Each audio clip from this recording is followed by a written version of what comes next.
Hello tout le monde! Aujourd'hui, j'aimerais vous parler de 9 raisons, parmi tant d'autres, pour lesquelles les remèdes naturels ne fonctionnent pas toujours. Et j'insiste bien sur le toujours. Voilà, alors pourquoi ce sujet? Parce que très souvent, ou bien souvent, j'entends des personnes me dire « Ah, moi, les remèdes naturels, ça ne fonctionne pas, c'est pas suffisamment dosé, ça n'a aucun effet du tout sur moi, etc. etc. etc. » Et ce que je remarque, c'est que la plupart du temps, ces personnes sont soit mal informées, soit mal aiguillées par rapport au côté potent d'un remède et par rapport à des critères de base qui devraient être pris en compte, je pense, pour le choix de ces remèdes. Et je me disais que les énumérer, ou du moins les 9 qui me viennent à l'esprit, serait intéressant pour tous ceux d'entre vous, toutes celles d'entre vous qui souhaitent s'impliquer un petit peu plus dans les remèdes naturels qu'elles pourraient prendre pour elles-mêmes. Donc, moi j'ai décidé d'amener cette thématique, si vous voulez, sur la thématique du stress et de la fatigue chronique, parce que d'une part c'est un problème de civilisation qui est assez présent, et d'autre part c'est aussi ma spécialité, ce sur quoi je concentre, on va dire, mes efforts ces temps-ci. Et comme tout déséquilibre de l'équilibre de la vie, on va dire que ce sont des problèmes qui sont complexes, qui sont multifactoriels et qui nécessitent forcément qu'on s'y penche en détail, qu'on regarde la spécificité d'une personne face à la spécificité d'un remède. Et ça demande vraiment une approche qui soit hyper individualisée, qui s'adapte à vous et qui soit stratégique aussi, qui ne se repose pas juste sur un remède, peut-être sur un arsenal de remèdes ou de pratiques ou de clés de bien-être. Et puis surtout, ça demande de la patience. Voilà, une démarche qui se fait comme un cheminement pas à pas. Et j'y reviendrai par la suite. Et ce que j'entends par remède pour le sujet d'aujourd'hui, ça va être tout ce qu'on va ingérer. Évidemment qu'il y a des remèdes qu'on peut mettre en onction sur soi, mais là on va partir plus simplement sur ce que les personnes connaissent le mieux, c'est-à-dire tout ce qui s'ingère, compléments alimentaires, que ce soit des vitamines, des minéraux, des enzymes, des antioxydants, des acides aminés, que vous pouvez trouver sous forme de comprimés, de gélules, de bonbons, de sirops, et j'en passe, ou les plantes qu'on va retrouver sous diverses formes. Ça peut être des formes souvent, alors sous forme de liquide, par exemple en suspension dans l'alcool, les alcoolactures, les teintures, ou bien dans l'eau, comme des tisanes, que ce soit des infusions, des décoctions, des macérations. Ou bien on va retrouver aussi des plantes sous forme de gélules, sous forme dite solide, et parfois sous forme de tablettes, de comprimés, de gommettes à mâcher, ou alors sous forme d'eau florale à ingérer également. Enfin, tout ça pour dire qu'il y a moult façons de décrire le remède naturel, et que là, je vous fais part de ce qui me vient à l'esprit là présentement pour la vidéo, mais c'est sans fin en fait, voilà, c'est sans fin. Et donc ces remèdes là, si on ne les connaît pas, on va les prendre de façon parfois isolée, sans stratégie, sans connaissance de ce qu'il y a dedans, un petit peu au hasard, et souvent ça peut se solder par un échec ou voire une déception, et voire une perte de confiance dans le remède naturel lui-même, ou voire une perte de confiance dans votre capacité à vous prendre en charge de façon autonome pour votre bien-être, et pire, parfois dans une aggravation du trouble que vous avez, parce que vous avez pris le mauvais remède qui n'était pas adapté à vous, et alors que vous auriez pu peut-être prendre un autre remède un petit peu plus adapté. Donc je vais passer en revue ces 9 critères qui, selon moi, sont importants à prendre en considération pour que vous puissiez faire des choix plus éclairés de remèdes naturels à l'avenir, et que vous puissiez aller vers plus de connaissances dans ce domaine-là. Alors, première raison pour laquelle des remèdes naturels pourraient ne pas fonctionner, parce qu'ils seraient pas individualisés ou inadaptés à vous, à votre profil, à vous. Combien je vois de personnes céder à l'effet de mode, c'est-à-dire tout ce que telle ou telle personne aurait pu dire au sujet d'un produit. Parce que oui, il y a des effets de mode. Donc je vais entendre des choses comme tu pourrais me dire où trouver du pip, du millepertuis par exemple, ou du pip, du CBD, ou bien bip, de la rhodiole. Et ce sont des mots-clés qui reviennent, et souvent c'est un nombre de personnes qui vont sortir les mêmes noms de remèdes à une époque donnée. Parce que telle ou telle célébrité en a vanté les mérites, ou parce que tel ou tel magazine bien-être en a fait la une sur leur première page. Et vous savez qu'il y a des modes pour plein de choses. Mais dans les remèdes, c'est exactement la même chose. Dans les années 90, c'était la mode du ginseng. Tout le monde parlait du ginseng à foison. Et puis aujourd'hui, on en parle un petit peu moins. Et en ce moment, c'est la mode du CBD, par exemple. On voit des boutiques de CBD ouvertes un petit peu partout. Donc, moi, je voudrais vous dire qu'il n'y a pas d'effet de mode à avoir. Les choix de compléments, de remèdes naturels de plantes ne devraient pas se baser sur ce qui est à la mode pour les autres, sur le choix des autres, parce que les remèdes naturels existent depuis des millénaires et ils n'ont pas attendu le marketing pour prouver leur efficacité, et aussi parce que ce serait dangereux de se comparer à d'autres personnes. Alors oui, on est tous humains, donc de ce point de vue-là, il n'y a pas de souci, on a énormément de similitudes. Mais non, on n'est pas tous égaux en termes de bien-être et de santé. Et on a tous un historique de santé différent, on a tous un capital de santé différent avec lequel on vient au monde, on a tous une génétique différente, on a tous une physiologie différente, et on a tous des limitations et des troubles de santé qui font votre unicité à vous. Et heureusement d'ailleurs qu'on n'est pas tous identiques, sinon ce serait bien embêtant, on va dire, ou bien trop simpliste. Et donc chaque personne va devoir se pencher, si elle envisage sur des remèdes naturels, sur quel remède va être adapté à elle. Alors il va y avoir des contre-indications, il peut y avoir des interactions aussi. L'exemple le plus parfait d'une interaction médicamenteuse, ça va être dans le cadre justement d'un système nerveux où il y aurait une baisse de morale, une déprime légère. Le millepertuis, c'est une plante que tout le monde met en avant, mais elle a une spécificité, c'est qu'elle agit tellement bien sur certaines enzymes du foie qu'elle va, en cas de prise de médicaments conventionnels, les potentialiser ou les réduire, c'est-à-dire augmenter les effets du médicament ou réduire les effets du médicament si elle est prise au même moment. Et donc, pour toutes les personnes qui sont médicalisées, et on sait aujourd'hui que le millepertuis a un impact sur des dizaines et des dizaines de médicaments, donc ce ne serait pas un bon choix. De la même façon, le CBD n'est pas du tout approprié pour des personnes qui ont des troubles de foie ou des troubles épileptiques, par exemple, en tout cas pas sans l'avis du corps médical.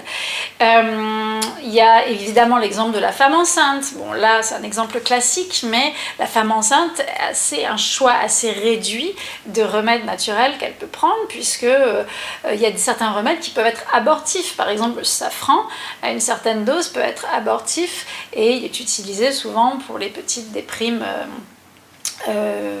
légères à modérées aussi. Donc, moralité, trop souvent, il y a cette fausse croyance que le remède fait tout. Et souvent, je trouve aussi que certains laboratoires de compléments alimentaires, ils se complaisent un petit peu là-dedans, ils vous préparent des mélanges tout faits, et en partant du principe que ça va être applicable à un maximum de personnes. Et c'est pas vrai. Ça peut pas l'être par défaut, parce qu'on oublie complètement l'autre partie de l'équation, qui est, en face du remède, on a un corps humain qui est unique, et c'est surtout ce subtil mariage entre le remède et la biologie de ce corps qui va faire que il va se passer des choses, des interactions. Et non, on ne peut pas universellement dire qu'un remède va pouvoir s'appliquer de la même façon à tout le monde. Et je dirais pour conclure que plus le remède est complexe, plus le remède est composé d'agents actifs divers et différents, avec différentes plantes, différentes vitamines, différents minéraux, plus il va se frotter à un corps complexe dans sa physiologie, plus il y aura de probabilité, de variabilité en termes d'effets positifs ou négatifs. Donc, la solution pour tout ça, c'est numéro 1, être très vigilant et se connaître soi-même. Connaissez votre profil, connaissez vos antécédents de santé, connaissez vos traitements, les limitations de ces traitements, connaissez vos particularités de santé, et puis faites-vous aider aussi par un professionnel qui s'y connaissent. Et puis 2, connaissez les remèdes, décomposez, analysez tout ce qu'il y a dans un remède sans les ingurgiter de façon presque inconsciente, sans vous poser la question de ce que vous mettez dans votre corps, dans votre bouche. Ce qui m'amène au deuxième point. Alors, deuxième raison pour laquelle il pourrait y avoir un remède naturel qui ne fonctionne pas, ça va être un problème de qualité. Problème de qualité, on est surtout sur des problèmes de pureté ou des problèmes de piètre qualité. Je ne vais pas rentrer dans le débat du bio ou du non-bio, puisqu'à mon sens, le bio, c'est une garantie. C'est pas parfait, mais c'est une garantie, une des meilleures que l'on ait pour qu'à minima, le produit ne soit pas aspergé de pesticides, additifs, herbicides, insecticides et autres. Je vais mettre à part les cosmétiques bio, parce que ça, c'est autre chose complètement, et ça répond à une autre législation. Mais dans le cadre du remède naturel bio qu'on va ingurgiter, c'est déjà une protection de plus. Après, vous avez le label de la biodynamie, qui est un cran au-dessus, je dirais, c'est le Bio++, où là, vous avez la garantie de la conscience que le producteur met dans la culture de son produit, que ce soit une plante ou que ce soit un super aliment, comme la spiruline, par exemple. Il va vraiment mettre tout en œuvre pour planter, mettre beaucoup d'amour et de conscience dans la graine, le terroir, la terre, et planter en fonction, on va dire, du ciel et de la terre, de la position des astres, de la lune, etc. Et si je reviens à cette notion de terroir, je vous dirais que si on prend l'exemple d'une plante, par exemple, c'est intéressant d'aller voir les producteurs et d'aller leur parler. Si vous vous intéressez à ces questions, allez voir, allez visiter les fermes ou passer un petit coup de fil à votre producteur local de remèdes naturels et demandez-lui, posez-vous la question de la qualité de la graine du plante. Est-ce qu'elle a été aspergée de pesticides ou est-ce qu'elle a été issue, est-ce qu'elle est pure en fait quelque part? Est-ce qu'elle est au plus proche de la terre et de quelque chose de pur et de sain?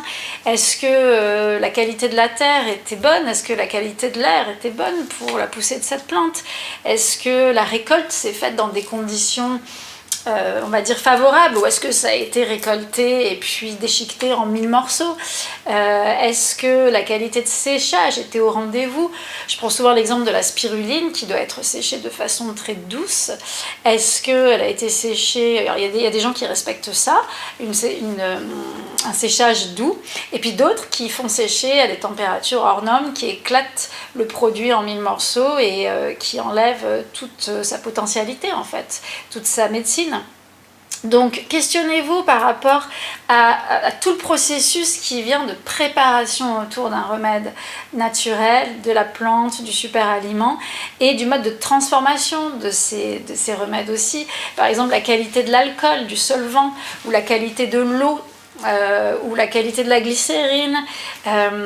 Toutes ces choses, elles sont très très importantes, et je vous dirais que plus vous allez voir des producteurs, plus vous allez discuter avec eux, plus vous allez vous intéresser à ce qu'ils font, plus vous serez dans l'échange humain, et plus ils seront transparents, plus vous aurez la garantie et la confiance que votre produit est de qualité. En général, quand un producteur fait les choses avec conscience et amour et avec métier et avec compétence, il va être heureux de parler de tout le processus en fait. Et c'est les gens qui prennent le temps, qui vous mettent en confiance justement. Ça crée du lien humain, ça crée du lien avec le produit, ça crée du lien avec la terre où le produit a été cultivé, et c'est une façon pour vous de peut-être plus respecter ce produit, de comprendre d'où il vient et de plus respecter ce qu'il va vous apporter.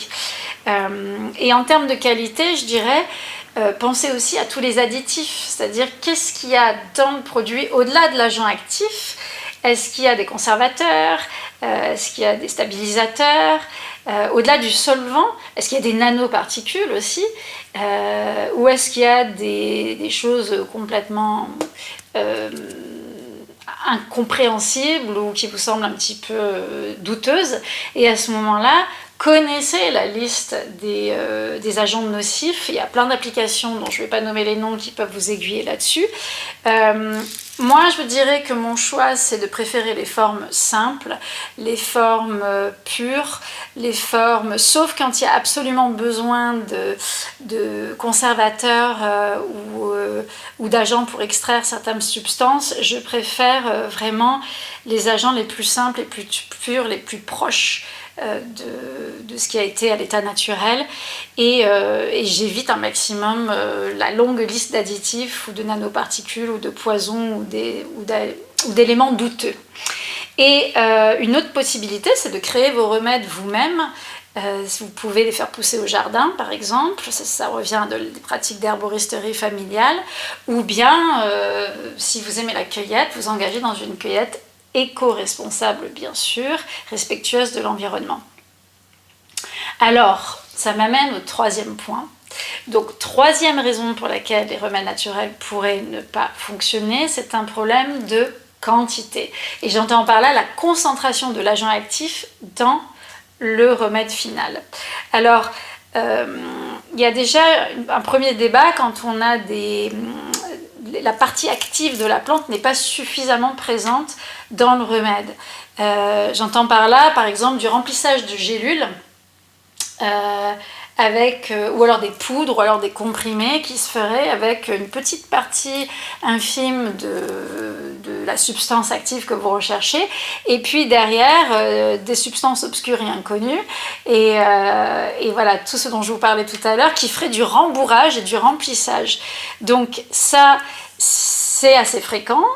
Lisez les étiquettes, regardez le produit que vous cherchez, vous, l'agent actif, l'agent médicinal et naturel que vous recherchez, quelle est sa concentration dans le remède final, et puis comparez les étiquettes, si étiquette il y a avec d'autres produits, comparez les concentrations, parce que vous verrez qu'il y a une grande variabilité, et ça on le constate quand on travaille dans ce milieu-là, on se rend compte que deux produits sont absolument pas identiques, et que voilà, alors le dosage ne fait pas tout, mais quand même il faut un minimum pour avoir certains effets, ne vous faites pas avoir.